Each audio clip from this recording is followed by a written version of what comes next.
Caroline Adams is a fifth-year outfielder at Westchester University in Pennsylvania, a team that competed for a national championship in 2018 and 2019.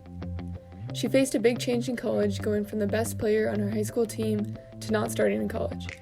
Caroline has learned lessons in how to be a leader even when you're not making the biggest impact on the field. In this interview, she gave advice on the mindset she brings to every practice, never have a bad day, finding victories as a non-starter, knowing your worth to your team, and knowing your why. As a member of a program with such a winning history, what's your ultimate goal every day when you step out onto the field, just as an athlete and as a teammate? Never have a bad day. So, there's bad moments in softball, but never have a bad day. So, we go out, we do really well. Maybe I don't score. Maybe I do something wrong. Okay, that's not a bad day. That was a bad moment in the day. But shaking off the negatives, going back to the positives, never have a bad day. If I have a bad practice, okay, shake it off. It was just a bad practice. It was just a bad moment of practice. It probably wasn't a bad practice. It was 5 seconds of my life that changed the whole time. So I'm a very positive person, and I build off of positive energy, and I do really well with positive energy. So once the negativity starts weighing in, that's when it's downhill all from there. But if I can keep building myself up, keep going back to okay, but what are we really doing here? Oh, I struck out, but this person just did something fantastic and got a great hit, and stuff like that. So yeah, never have. Yeah. I really like that. You were so quick with that too. That was perfect. So Becca describes you as one of the most selfless players she's ever known. So where do you get that fire and motivation that helps you to be such an exceptional teammate?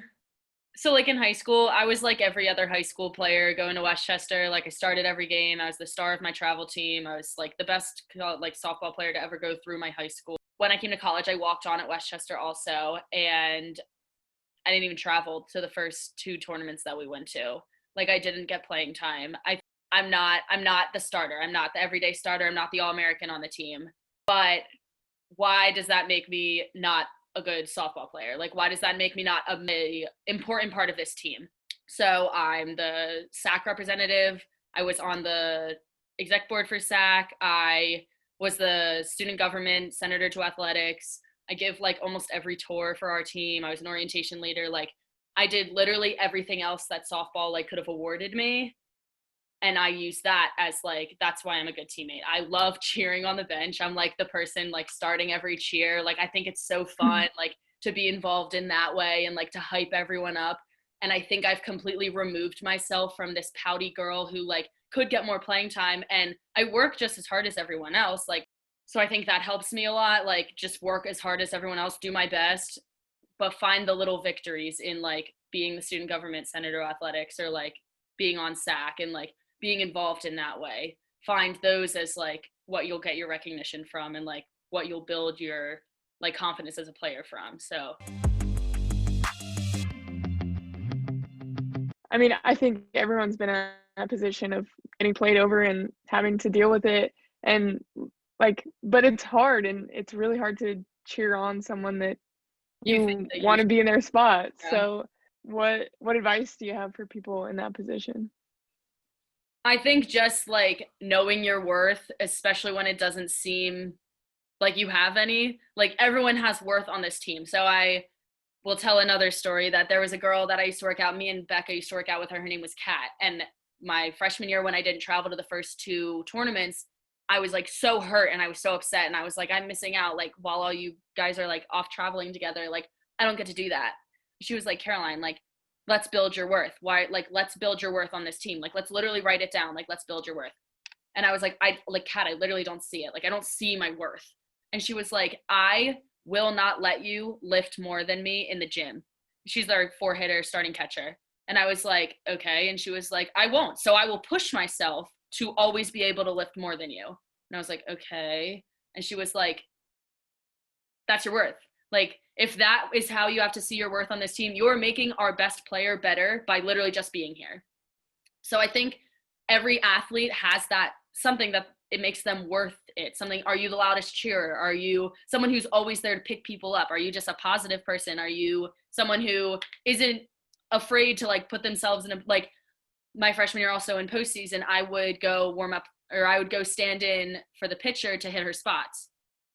That's pretty simple. You just stand there. Well, she was becoming a better pitcher by warming up with someone standing there so she can hit her spots. So I think it's just like my best advice to anyone is like make a list. Like, why are you worth this? Why is this team better because of you? Everyone has a reason. There's no one on earth who, on any team, who doesn't have a reason to be there, because if they didn't have a reason to be there, they wouldn't be.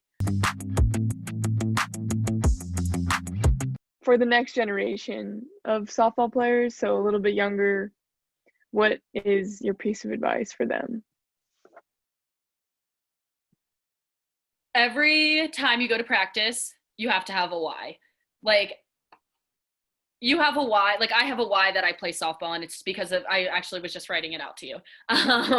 The people that I play with are my why. Like, I love my teammates and I love my team and I love the people that softball has introduced me to and the places it's taken me.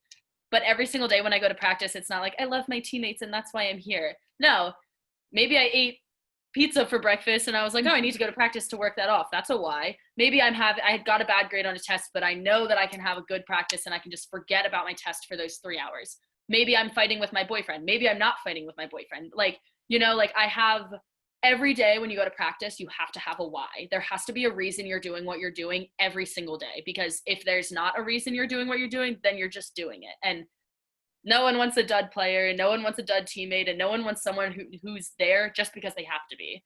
When I had a concussion, I would literally sit in the dugout in the dark the entire time. I would sit there with a hat on and sunglasses on like this the entire practice. I hated going to practice because I was so bored. But what did I learn? I learned all the infield plays, okay? And then I learned every hitting drill that they have, because I'm a slapper, so I don't know any of those. And then I learned, you know, this pitcher does this really well, because I was writing down pitches. Like, I learned so much. So my why every single day was, what can I learn today that I didn't know for the past 3 years? What can I take away from today's practice? And I literally started writing them down, because I would like learn that Megan is really bad at throwing a screwball if she's two balls deep, but she's really good at throwing a screwball if it's her third like strike. So it was like the little things like that. So that would definitely be my advice to any younger player, no matter what it is. Maybe it's a weekly thing, maybe it's a monthly thing, maybe you just go with the same why every single day, but you have to go into every practice and every class and every day at work and all that stuff with a why, because or else you're just doing it for no reason, and no one wants a player who's just there because they have to be.